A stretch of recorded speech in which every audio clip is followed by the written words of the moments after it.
Welcome doctor Haritha. Thank you. ഞാനിപ്പം weekly twice ആണ് work ചെയ്യുന്നത് ആസ് എ ഡോക്ടർ. ബാക്കി ഫുൾ ടൈം ലിറിസിസ്റ്റ് ആയിട്ട് തന്നെയാണ് ഇപ്പോൾ. ഫേസ്ബുക്കിൽ ഒരു മെസ്സേജ് വന്നിട്ടുണ്ടായിരുന്നു, മനുഷ്യരെ സമാധാനിപ്പിക്കുന്ന 2 കാര്യങ്ങളാണ് ആരോഗ്യവും സംഗീതവും. അത് രണ്ടും കൂടി കൊടുക്കുന്ന ഒരാളെന്നുള്ള നിലയിൽ ഹരിതയുടെ റെസ്പെക്ട് തോന്നുന്നു. എഴുത്തുമായിരുന്നു, കുഞ്ഞിലെ മുതലേ എഴുതുമായിരുന്നു. അത് നാട്ടിൽ തന്നെ എന്നെ പഠിപ്പിക്കുള്ളൂ, കേരളത്തിന് പുറത്ത് വിടില്ല. അങ്ങനെയൊക്കെ കുറച്ച് ഉണ്ട്. ഇപ്പൊ എവിടെ ആയുർവേദം? സ്വന്തം ഇഷ്ടത്തിന് പഠിക്കാം. ഇപ്പൊ എവിടെ ആയുർവേദിക് ഫിലോസഫി ഉണ്ട്, അതൊക്കെ പഠിക്കുമ്പോൾ ഭയങ്കര ഒരു സമാധാനമാണ്.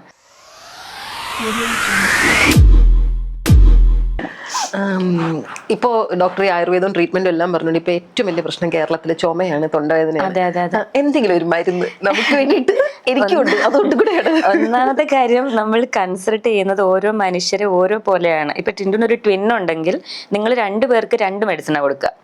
ഫിംഗർ പ്രിന്റ്സ് പോലെയാണ്, ഐഡന്റിക്കൽ അല്ല ആയുർവേദത്തിലെ മെഡിസിൻസ് ഒന്നും.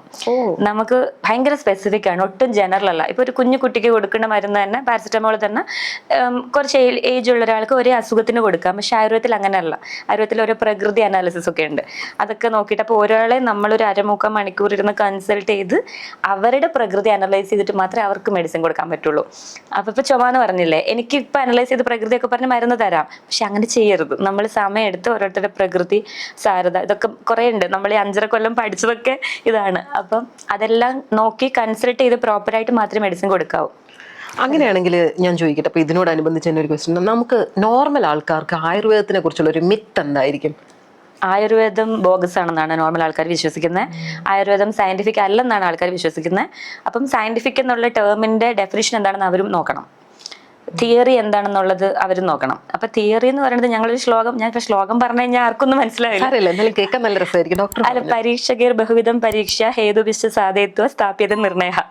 ഞാൻ ഫസ്റ്റ് ഇയർ പരീക്ഷ മനസ്സിലായി,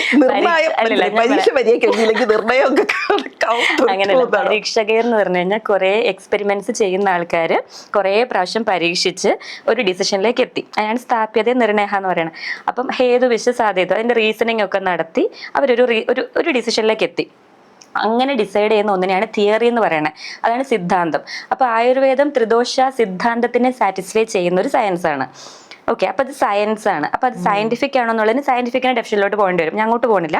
പക്ഷെ ഈ തിയറി എന്ന് പറയുന്ന ഒരു കാര്യത്തിന് നമ്മൾ എത്രത്തോളം എന്താ പറയാ റീസൺ ചെയ്യാൻ പറ്റുന്നുണ്ട്, അതായത് ഈ തിയറിനെ സാധൂകരിക്കാൻ പറ്റുന്നുണ്ടെങ്കിൽ ആ തിയറി അവിടെ വാലിഡ് ആണ്. ആ തിയറി അനുസരിച്ച് മെഡിസിൻ കൊടുക്കുമ്പോൾ ആൾക്കാർക്ക് അസുഖം മാറുന്നുണ്ടെങ്കിൽ അത് സയന്റിഫിക് ആണ്. അപ്പൊ ഇവരിത് സയന്റിഫിക് അല്ല എന്ന് പറയുന്നതിനോട് എനിക്ക് യോജിക്കാൻ പറ്റില്ല. കാരണം ഞാനിത് പഠിച്ച ഒരാളാണ്, എനിക്ക് പേഴ്സണലി ബെനിഫിറ്റ് ഉണ്ടാക്കിയിട്ടുണ്ട്, എൻ്റെ ഫ്രണ്ട്സിന് അസുഖം മാറിയിട്ടുണ്ട്. അപ്പം ഇവരിത് സയന്റിഫിക് അല്ല എന്ന് പറഞ്ഞ് ബോഗസാന്ന് പറഞ്ഞ് തള്ളിക്കളയുന്നു. പിന്നെ ഹോമിയോപ്പറ്റി അങ്ങനെ കുറെ പറയുന്നുണ്ട്, മിത്താണ്. എനിക്ക് ഹോമിയോ ഞാൻ പഠിച്ചിട്ടില്ല, അതുകൊണ്ട് എനിക്ക് അറിയില്ല. അലോപ്പതി ഞാൻ പഠിച്ചിട്ടില്ല, പക്ഷെ നമുക്ക് ആയുർവേദത്തിൽ അലോപ്പതി പഠിക്കേണ്ടതായിട്ടുണ്ട്, അനാറ്റമി ഫിസിയോളജി ഒക്കെ. അപ്പൊ നമുക്ക് അറിയാം എവിടെയൊക്കെ എങ്ങനെയൊക്കെ ആണെന്നുള്ളത്. സോ ആയുർവേദം ഭയങ്കരമായിട്ട് കൊള്ളില്ല, മോശമാണെന്ന് പറയുന്നവരോട് ഞാൻ ഇരുന്ന് വാദിക്കും, ഇങ്ങനെയാണ്. എന്നിട്ട് ഞങ്ങളുടെ ഒരു സാറുണ്ട് കോട്ടക്കൽ, ദിനേശ് സാറുണ്ട്, സാറിന്റെ ഒരു വലിയൊരു യൂട്യൂബ് ഇതുണ്ട്, ഇതിനെപ്പറ്റിയുള്ള സംവാദം. ഞാനിത് അയച്ചു കൊടുക്കും, നിങ്ങളിത് കണ്ടിട്ട് പറയൂ. കാരണം അതിനകത്ത് എല്ലാം പറയുന്നുണ്ട് സാറ്. ആയുർവേദം എന്താണ്, സയന്റിഫിക് എന്ന് പറയുന്നത് എന്താണ്, തിയറി എന്താണ്, എല്ലാം. തിയറിയെ പറ്റി സാർ അധികം സംസാരിച്ചിട്ടില്ല, അതുകൊണ്ട് ഞാൻ ഇപ്പൊ ഇത് പറഞ്ഞു. അപ്പൊ അങ്ങനെ കുറെ കാര്യങ്ങൾ പുള്ളി പറഞ്ഞു തരുന്നുണ്ട്. ഇതൊന്നും കേൾക്കാതെയാണ് ആൾക്കാർ ഓരോന്ന് പറയുന്നത്. അപ്പൊ എനിക്കിങ്ങനെ, ഇത് ഞങ്ങൾ പഠിച്ചൊരു സാധനമല്ലേ, അപ്പൊ ഞങ്ങൾക്ക് അറിയാലോ, നമ്മൾ മരുന്ന് കൊടുത്ത ആൾക്കാർക്ക് അസുഖം മാറി അവർ വീണ്ടും വരുന്നുണ്ടല്ലോ. അപ്പൊ ഇതെങ്ങനെയാണ് ബോഗസ് ആവുക, ഇതെങ്ങനെയാണ് അൺസയന്റിഫിക് ആവുക? അപ്പൊ അതിനെ പറ്റിയിട്ടൊക്കെ വീട്ടിൽ സ്ഥിരം ഇത് തന്നെയാണ്. കാരണം എൻ്റെ അമ്മ ആയുർവേദം കഴിക്കില്ല, അമ്മ അലോപ്പതിയാണ്, പക്ഷെ പെയിൻ കില്ലേഴ്സ് കഴിക്കും നല്ല രീതിയിൽ. അപ്പൊ അത് പറയുമ്പോൾ നമ്മൾ തമ്മിൽ അടിയാവും. ഞാൻ ആ സൈഡിലേക്ക് ഞാൻ പോയില്ല, അനുഭവിക്കാം. അങ്ങനെ പറഞ്ഞു വിടും. നമുക്ക് വീട്ടുകാരോട് എനിക്ക് മാത്രല്ല, ആയുർവേദമേ കഴിക്കുന്ന ഒരാളല്ലത്. അപ്പൊ ഞാനിത് എന്നും എന്റെ റുട്ടീനാണ് ഇതിങ്ങനെ പറഞ്ഞു കൊടുക്കുക. എനിക്ക് ഗുണമുണ്ട്. പിന്നെ എനിക്ക് ഗുണമുണ്ടെന്ന് കരുതി അമ്മയ്ക്ക് ഗുണം ഉണ്ടാവണമെന്ന് നിർബന്ധമില്ല. പക്ഷെ ഗുണമുള്ള ആൾക്കാരുണ്ട് ഈ ലോകത്ത്. ഇവർക്കൊക്കെ ഭയങ്കര ഗുണമുണ്ട് ലോങ് ടേം യൂസേജിൽ കേട്ടോ. അപ്പം അത് മിത്തല്ലല്ലോ. അതെ, ഉറപ്പായിട്ടല്ല. അപ്പൊ അതിന് ഗുണമുണ്ടല്ലോ, അതൊന്ന് വിശ്വസിച്ചൂടെ? അപ്പൊ പിന്നെ ചിലർ ഭയങ്കരമായിട്ട് ഇതിനെ എതിർക്കും. അപ്പം വാഗ്വാദങ്ങൾ ഉണ്ടാവും, ഞാൻ റീസൺസ് പറയും. അങ്ങനെ ഓപ്പൺ ഡിബേറ്റ് ഒക്കെ നടന്നിട്ടുണ്ട്. ഭയങ്കരമായിട്ട് മ്യൂസിക് സർക്കിളൊക്കെ അടി ഉണ്ടായിട്ടുണ്ട്.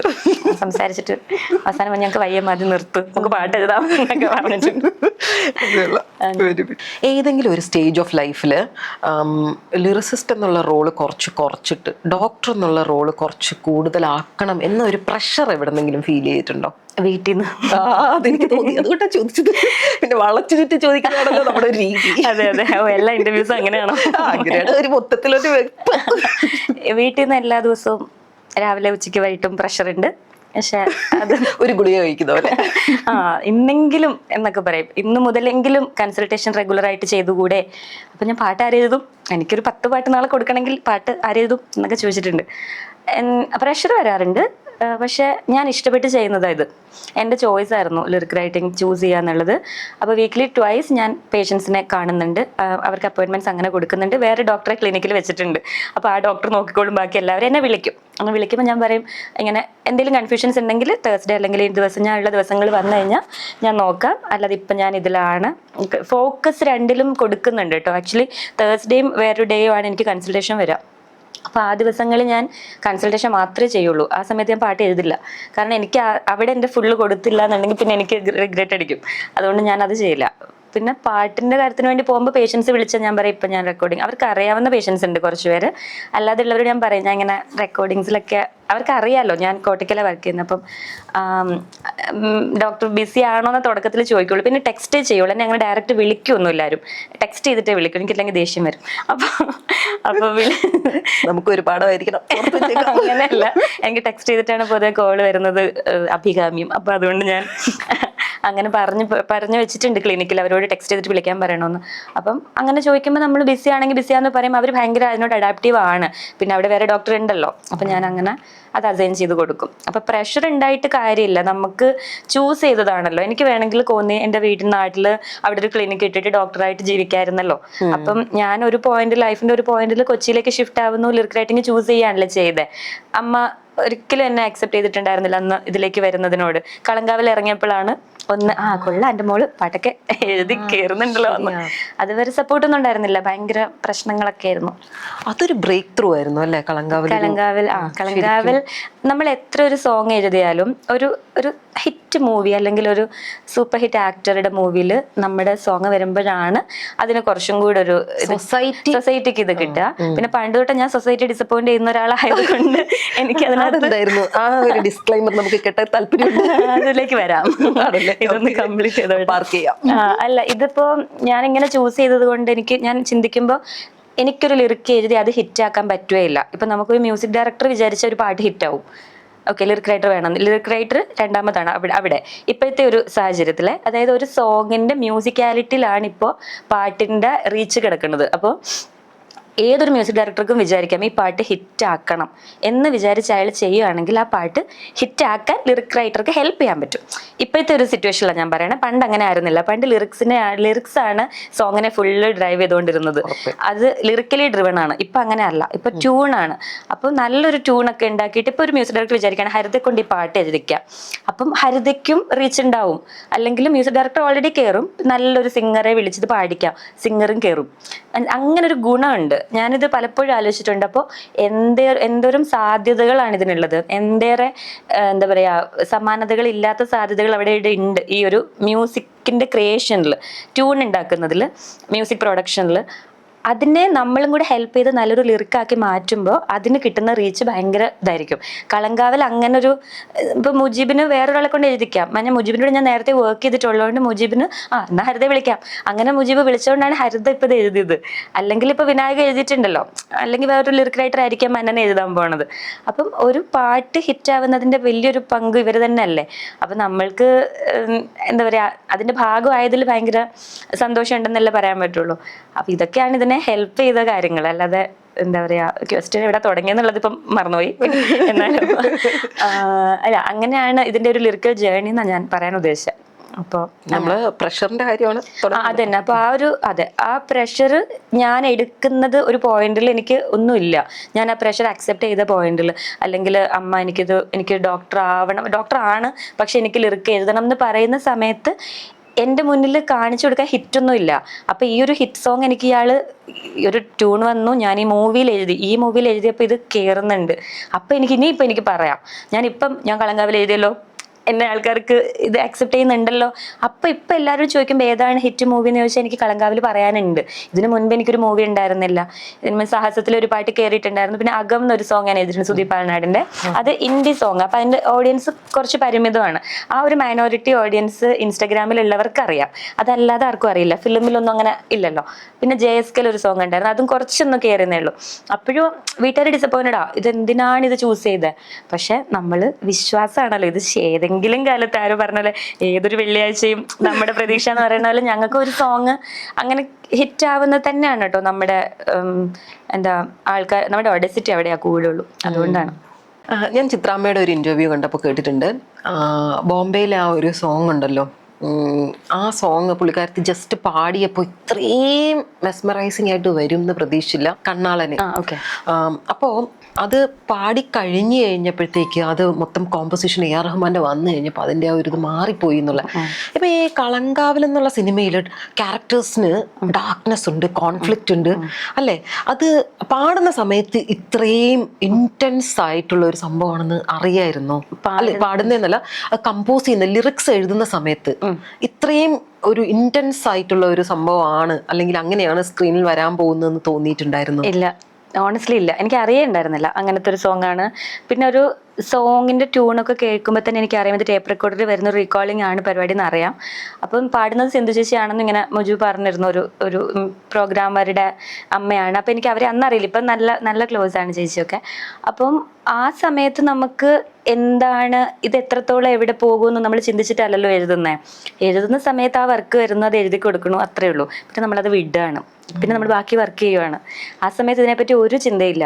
പിന്നെ അതിനകത്ത് ഞാനൊരു വരിയിൽ വളരെ അഴകൻ മൊഴികൾ എന്ന് എഴുതിയിട്ടുണ്ടായിരുന്നു. അപ്പം എൻ്റെ വഴികൾ ത്രൂ ബ്യൂട്ടി ആണെന്ന് ആ പെൺകുട്ടി പറയുന്നുണ്ട്.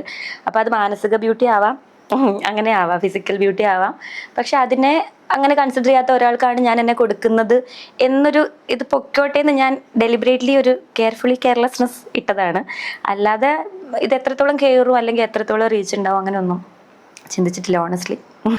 ഏതെങ്കിലും ഒരു സമയത്ത് ഈ മെഡിസിനെക്കാളും ആർട്ടാണ് കുറച്ചും കൂടി ഡീപ്പർ ഹീലിംഗ് തരാൻ പറ്റുന്നത് എന്ന് തോന്നിയൊരു മൊമെന്റ് ഉണ്ടായിട്ടുണ്ടോ?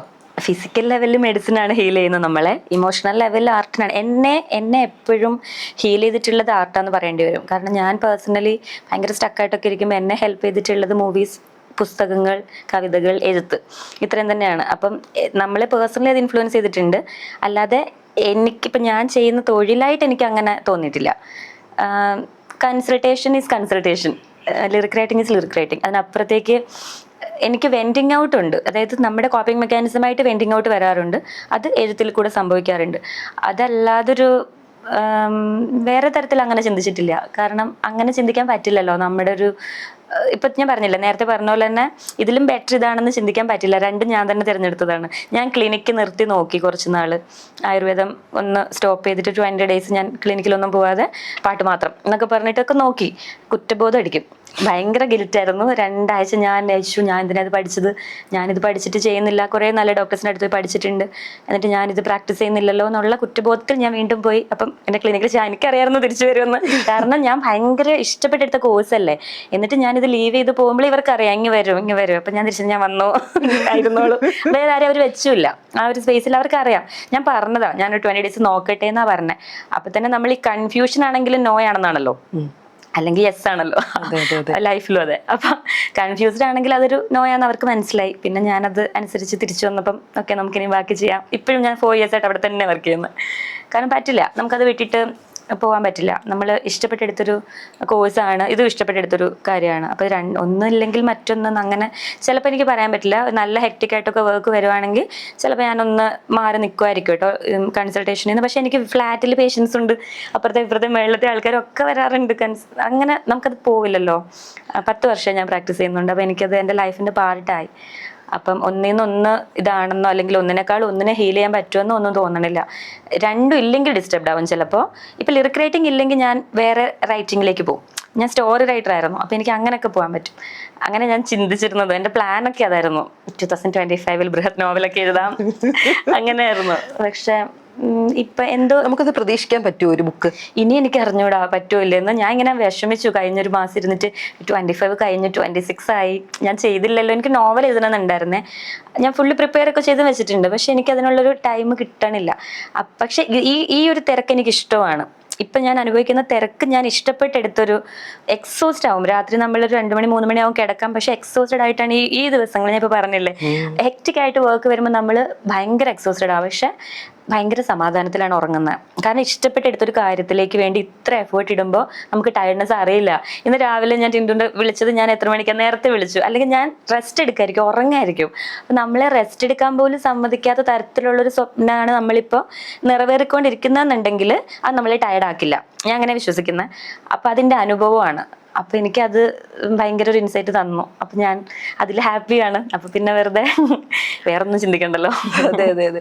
എനിക്കിപ്പോ ഡോക്ടർ സംസാരിച്ചപ്പോൾ ഒരു take away as a personally ഞാൻ എടുത്ത ടേക്ക് അവേ എന്താണെന്നറിയുമോ, ഡോക്ടർ ട്രൈ ഔട്ട് ചെയ്തു. കാരണം 20 days മാറി നിന്ന് എന്നെ പോലുള്ള അല്ലെങ്കിൽ സാധാരണ ആൾക്കാർക്കുണ്ടല്ലോ ഭയങ്കര കൺഫ്യൂഷനാണ്. അതും വേണം ഇതും വേണം, എന്നാൽ എന്ത് വേണം എന്നുള്ളത്. ആ കൺഫ്യൂഷനിൽ നിന്നും ഒരു ക്ലാരിറ്റി കിട്ടിയത് ആ 20 days മാറി നിന്നപ്പോൾ. അപ്പൊ എനിക്ക് തോന്നുന്നു നമുക്ക് ഇങ്ങനെ കൺഫ്യൂഷനുള്ള എല്ലാവർക്കുമുള്ള ഡോക്ടറിന്റെ അതിൽ നിന്നുമുള്ള ആ ഒരു വലിയൊരു ഇമ്പോർട്ടന്റ് പോയിന്റ് അവിടെ ഹിഡൻ ആയിട്ടുള്ളത് ട്രൈ ഔട്ട്. അപ്പൊ നമുക്ക് മനസ്സിലാവും, നമുക്ക് ക്ലാരിറ്റി കിട്ടും. എക്സ്പെരിമെന്റ് ചെയ്യാന്നുണ്ട് കേട്ടോ. ട്രൈ ചെയ്യുക. നമ്മൾക്ക് പറ്റാത്തൊരു കാര്യം നമ്മളത് ചെയ്ത് ഒരു പരിധി കൂടുതൽ ലിമിറ്റ് പുഷ് ചെയ്യണ്ട. പക്ഷെ നമുക്കറിയാം നമ്മളെ കൊണ്ട് ഇത് പറ്റും. ഇപ്പൊ എനിക്കൊരു സോങ് വന്നു, എനിക്കത് എഴുതാൻ പറ്റുമെന്ന് എനിക്കറിയാം, പക്ഷെ ഞാനത് ട്രൈ ചെയ്യുന്നില്ല. കാരണം എനിക്ക് പേടിയുണ്ട്, റിജക്റ്റ് ആകുമെന്നൊരു പേടിയുണ്ടെന്ന് കരുതുക.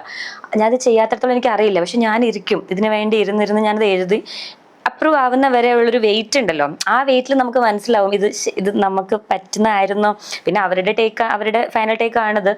എന്നാലും നമുക്ക് ആ ഒരു ടൈമിൽ കോയിൻ ടോസ് ചെയ്യുമ്പോൾ അറിയാം ഹെഡ് ആണോ ടെയിൽസ് ആണോ നമുക്ക് മനസ്സിലെന്ന് പറയുന്ന പോലെ തന്നെയാണ്. അപ്പൊ എനിക്കിങ്ങനെ കൺഫ്യൂഷൻസ് വരുമ്പോൾ ഞാൻ ബ്രേക്ക് എടുക്കും. എല്ലാ കാര്യത്തിലും കൺഫ്യൂഷൻസ് വരുമ്പോൾ നമ്മൾ അതിൽ നിന്ന് മാറി ഇങ്ങനെ മേളിൽ നിന്ന് ഇങ്ങനെ നോക്കുക, താഴേക്കെന്ന് പറയില്ല, ഫ്ലൈറ്റിൽ നിന്ന് ഇങ്ങനെ താഴേക്ക് നോക്കുമ്പോൾ കാണുന്ന ആ ഒരു ലുക്ക് ഉണ്ടല്ലോ, ആ ഒരു വ്യൂ ഉണ്ടല്ലോ, അതുപോലെ ഒരു ഒബ്ജക്റ്റീവ് വ്യൂവിൽ കാര്യങ്ങളെ കാണാൻ പഠിച്ചു കഴിഞ്ഞാൽ ക്ലാരിറ്റി കിട്ടും. എനിക്ക് ക്ലാരിറ്റി ഒന്നുള്ള ആളൊന്നും ആയിരുന്നില്ല. ഞാൻ കുറെ വായിച്ചും കുറെ പേരോട് സംസാരിച്ചിട്ടും ഒക്കെയാണ് എനിക്കും ഇൻസൈറ്റ് വന്നത്. അപ്പം ഇഷ്യൂസ് കൺഫ്യൂഷൻസ് ഉണ്ടാകുമ്പോൾ മാറി നിന്ന് നോക്കുക, ഇത് നമുക്ക് വർക്ക് ആണോ. എന്തൊരു കാര്യത്തിലാണെങ്കിലും ഏതൊരു കാര്യത്തിലാണെങ്കിലും അത് വർക്ക് അല്ലെങ്കിൽ അവിടെ നിന്ന് മാറിപ്പോവുക. ആ വർക്ക് എനിക്ക് ചെയ്യാൻ പറ്റുന്നില്ലെങ്കിൽ ഞാൻ ആ വർക്ക് ക്വിറ്റ് ചെയ്യണം. വേറൊരാളുടെ ചാൻസ് അവിടെ പോകണത്. ഇല്ല സർ ഞാൻ ചെയ്യാമെന്ന് പറഞ്ഞിട്ട് നമ്മൾ അഡമൻ്റ് ആയിട്ട് നിൽക്കരുത്. അല്ലെങ്കിൽ ഒരു ലൈഫിൽ ആൾക്കാരുമായിട്ടുള്ള ഡീലിങ്സ് ആണെങ്കിലും ഇല്ല ഞാൻ ഇതിൽ നിൽക്കും, അങ്ങനെയല്ല. നമുക്ക് പറ്റുന്നില്ലെങ്കിൽ നമ്മൾ അവിടെ നിന്ന് മാറണം. നമ്മളിങ്ങനെ മുറുക്ക് പിടിച്ചോണ്ടിരിക്കുമ്പോഴാണ് കൈ മുറിയെന്ന് വായിച്ചിട്ടില്ലേ, അതൊന്ന് വിട്ടാൽ മതി. അപ്പോൾ നമുക്ക് അറിയാൻ പറ്റുള്ളൂ എന്തൊരു സുഖമുണ്ട്. ഇപ്പോൾ ആ ഒരു ഫീല് നമ്മൾ തന്നെ അനുഭവിക്കുന്നതുകൊണ്ട് സ്വന്തം അനുഭവത്തിൽ നിന്നാണ് പഠിക്കുന്നത്. അല്ലാതെ വേറൊരാടെ കേട്ടിട്ടല്ല. എൻ്റെ ടേക്ക് അവേ ആയിരിക്കരുത് ടിൻറ്റുണ്ടത്. സ്വന്തം അനുഭവത്തിൽ എന്താണ് വർക്ക് നോക്കിയിട്ട് നമ്മൾ അങ്ങനെ ചെയ്യാം.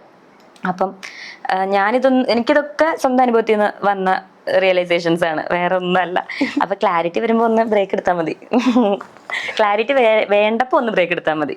അല്ലാതെ കൺഫ്യൂഷൻസിൽ വർക്ക് ചെയ്യാൻ ബുദ്ധിമുട്ടാ. ഫിലോസഫി പഠിച്ചത് സംസാരിക്കുന്നതിന് ഹെൽപ്പ് ചെയ്തിട്ടുണ്ടോ? വളരെ ഫിലോസഫിക്കലായിട്ട് അമ്മ ഇങ്ങനെ വീട്ടിൽ നിന്ന് പറയാം, അഡ്വക്കേറ്റ് ആവേണ്ട ആളായിരുന്നല്ലേ എന്ന് ചോദിക്കും. നമ്മൾ എന്തെങ്കിലും കാര്യത്തിന് വേണ്ടി ഇങ്ങനെ പറഞ്ഞ് മനസ്സിലാക്കുമല്ലോ.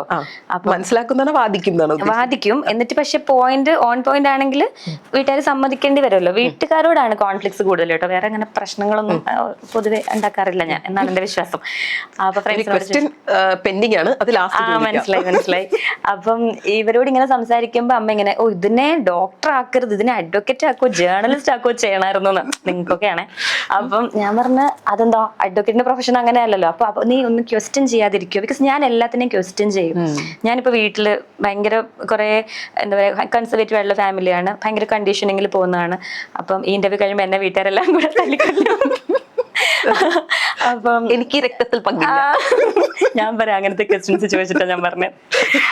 അപ്പം അല്ല, അവർക്ക് ഇങ്ങനെ ക്വസ്റ്റ്യൻ ചോദിച്ച് അവരിങ്ങനെ അവരവരും ചിന്തിച്ചു തുടങ്ങി. അല്ല ശരിയാണല്ലോ ചോദിക്കണം, എന്ത് അവളങ്ങനെ ചോദിച്ചതിനകത്ത് നമ്മൾ നോർമൽ ലേഡീസ് ചോദിക്കുന്ന ക്വസ്റ്റ്യൻസ് ആണ്, മറ്റേ ഫുഡിന്റെ കാര്യത്തിലൊക്കെ ചെറിയ കാര്യങ്ങള്.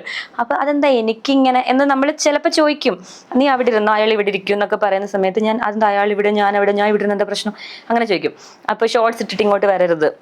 അപ്പൊ അവിടെ ഗസ്റ്റ് ഇരിപ്പുണ്ട്. അപ്പൊ ഞാൻ ചേട്ടൻ എന്റെ കാല് കണ്ട് എന്തെങ്കിലും തോന്നുന്നുണ്ടോ ഞാൻ ചോദിച്ചപ്പോ അമ്മ ഇങ്ങനെ നിൽക്കുന്നുണ്ട്. അപ്പൊ ആ ചേട്ടൻ ഇല്ല മോള് ഇതൊക്കെ റെഗുലറാണ്, വഴക്കാണ് അവിടെ. അപ്പൊ പിന്നെ ഞാൻ ആ പുള്ളിയുടെ മാനസികാവസ്ഥ ആലോചിക്കും. ഇല്ല, ഫാമിലി ഫ്രണ്ടാ പുള്ളിക്ക് എന്റെ ഒരു വൈബ് അറിയാം. അപ്പൊ പുള്ളി ഇങ്ങനെ അമ്മയെ നോക്കിയിട്ട് എന്താ ചേച്ചി അങ്ങനെ ചോദിച്ചു.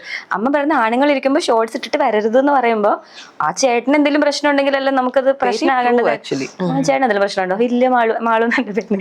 അപ്പൊ ഞാൻ അമ്മയ്ക്ക് എന്താ പ്രശ്നം? അപ്പൊ ഞാനൊന്നും പറഞ്ഞില്ല, നാണം കെടുത്തത്. അങ്ങനൊക്കെ ക്വസ്റ്റ്യൻ ചോദിച്ചിട്ട് ഇപ്പൊ ട്രെയിൻ ചെയ്യുന്നുണ്ട്.